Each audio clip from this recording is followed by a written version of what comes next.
Nuestro Señor Jesús, en la última cena con sus discípulos y antes de ir a la cruz, tomó tiempo para enfatizar la importancia de permanecer en Él, de permanecer en su palabra, de permanecer en su amor. Y también lo podemos ver en el Evangelio de Juan, capítulos 14, 15 y 16, que Él introdujo al Espíritu Santo, quien vendría una vez que Jesús fuese al Padre.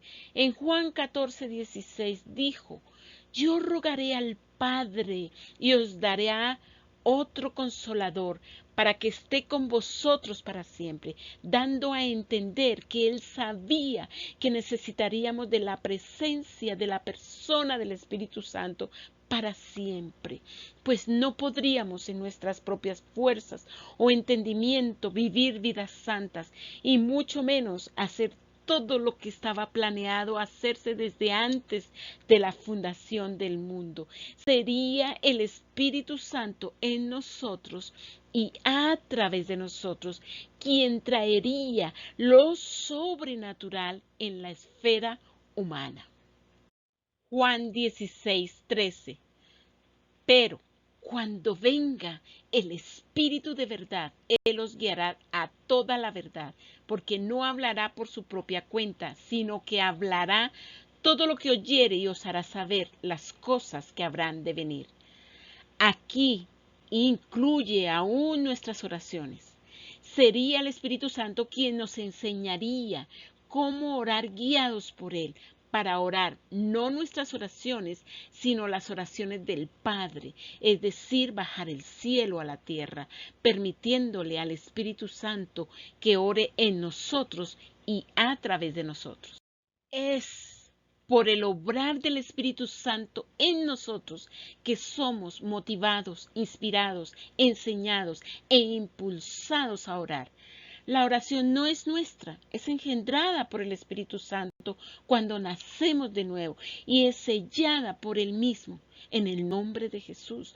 Todas nuestras oraciones deben ser dirigidas y selladas en este precioso nombre, porque es el único dado a los hombres con que podemos ser salvos, y es en ese nombre que el enemigo fue derrotado, y es en ese nombre que el cielo responde.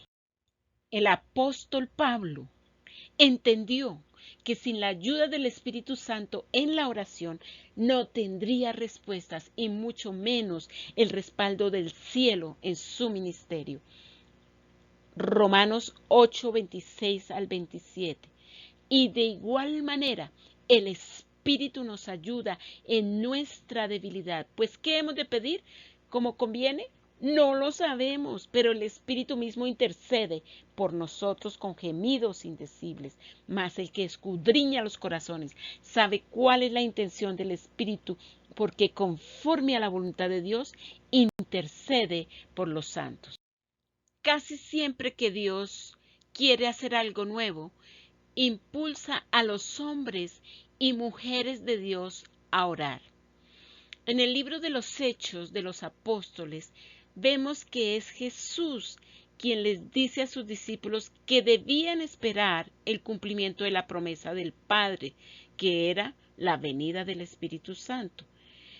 Y los vemos allí tanto a hombres como a mujeres unidos, unánimes, en un solo espíritu, esperando, orando y obedeciendo la palabra del Señor Jesús. Y fue Dios mismo quien de repente les sorprendió. Fueron ellos quienes prepararon en oración la plataforma para la venida del Espíritu Santo, al cual vemos en todo el libro de los Hechos de los Apóstoles interviniendo en manera sobrenatural para la conversión de individuos y multitudes, y también respaldando con milagros y prodigios a los apóstoles. A través de todo el libro de Hechos vemos que la oración anticipaba el mover sobrenatural del Espíritu Santo. En Hechos 1:8 Jesús les dijo a sus discípulos: pero recibiréis poder cuando haya venido sobre vosotros el Espíritu Santo, y me seréis testigos en Jerusalén, en toda Judea, en Samaria y hasta lo último de la tierra. El ser testigos implicaría ser mártires, al proclamar que Él estaba resucitado, y por eso necesitarían el poder sobrenatural de Dios para hacerlo. Este poder sería como la acción de la dinamita que explotaría todas las esferas de la sociedad romana y trascendería hasta lo último de la tierra. No serían sus palabras ni sus acciones, lo harían bajo el poder de su Espíritu. Hechos 1, 13 al 14. Y entrados, subieron al aposento alto donde moraban Pedro y Jacobo, Juan, Andrés, Felipe, Tomás, Bartolomé, Mateo, Jacobo, hijo de Alfeo, Simón el celote y Judas, hermano de Jacobo. Todos estos perseveraban unánimes en oración y ruego con las mujeres y con María, la madre de Jesús, y con sus hermanos. Hechos 2. Dice que cuando llegó el día de Pentecostés, estaban todos unánimes juntos. Y de repente vino del cielo un estruendo como un viento recio que soplaba, el cual llenó toda la casa donde estaban sentados. Y se les aparecieron lenguas repartidas como de fuego, asentándose sobre cada uno de ellos. Y fueron todos llenos del Espíritu Santo y comenzaron a hablar en otras lenguas, según el Espíritu les daba que hablasen. Mas esto es lo dicho por el profeta Joel. Versículo 17. Y en los postreros días, dice Dios, derramaré de mi espíritu sobre toda carne, y vuestros hijos y vuestras hijas profetizarán, vuestros jóvenes verán visiones, vuestros ancianos soñarán sueños, y de cierto, sobre mis siervos y sobre mis siervas en aquellos días derramaré de mi espíritu y profetizarán. Los apóstoles aprenderían a decidir guiados por el Espíritu Santo. Hechos 1:24. Y orando dijeron: Tú, Señor, que conoce los corazones de todos, muestra cuál de estos dos has escogido, para que tome la parte de este ministerio y apostolado de que cayó Judas por transgresión para irse a su propio lugar.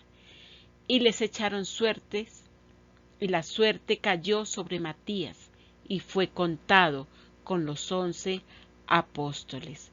Fue bajo oración que eligieron a Matías para reemplazar a Judas. Después de la venida del Espíritu Santo, vemos que la oración se volvió un estilo de vida para los apóstoles y los nuevos discípulos. En capítulo 3 vemos que Pedro y Juan subían juntos al templo a la hora novena, esta era la hora de la oración. Y yendo al templo a orar, son dirigidos por el Espíritu Santo para sanar al cojo de nacimiento. Pedro con Juan, fijando en él los ojos, le dijo: Míranos. Entonces él les estuvo atento esperando recibir de ellos algo. Mas Pedro dijo: No tengo plata ni oro, pero lo que tengo te doy. En el nombre de Jesucristo de Nazaret, levántate y anda. Y tomándole por la mano derecha, le levantó, y al momento se le afirmaron los pies y tobillos. No solo fue sanado, sino que fue llevado a la oración en el templo y allí el cojo pudo testificar del poder de Dios. Y saltando, se puso en pie y anduvo y entró con ellos en el templo, andando y saltando y alabando a Dios. Y en ese mismo contexto, Pedro es ungido por el Espíritu Santo para testificar ante 5,000 personas y ante las autoridades civiles y religiosas. La gran mayoría de nosotros admiramos a Pedro y Juan por su valentía en predicar en el nombre de Jesús, a pesar de la oposición y asumir persecución. Pero la gran mayoría de nosotros desconocemos el poder de las oraciones de la iglesia primitiva que respaldaba el ministerio de Pedro y Juan. Miremos Hechos 4:23 al 31. Y puestos en libertad vinieron a los suyos y contaron todo lo que los principales sacerdotes y los ancianos les habían dicho. Y ellos, habiéndolo oído, alzaron unánimes la voz a Dios y dijeron: Soberano Señor, tú eres el Dios que hiciste el cielo y la tierra, el mar y todo lo que en ellos hay, que por boca de David tu siervo dijiste: ¿por qué se amotinan las gentes y los pueblos piensan cosas vanas?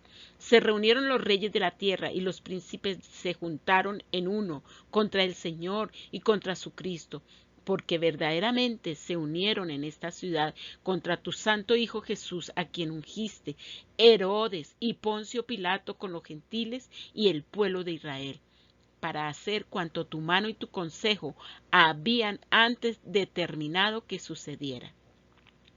Ahora, Señor, mira sus amenazas y concede a tus siervos que con todo denuedo hablen tu palabra, mientras extiendes tu mano para que se hagan sanidades y señales y prodigios mediante el nombre de tu santo Hijo Jesús. Cuando hubieron orado, el lugar en que estaban congregados tembló, y todos fueron llenos del Espíritu Santo y hablaban con denuedo la palabra de Dios. Aquí vemos que las oraciones de la iglesia primitiva no tenían que ver nada con oraciones personales. Todas sus oraciones fueron para traer el reino de Dios y glorificar a Dios, para que Dios les diera denuedo para hablar su palabra, para que hubiese sanidades y señales.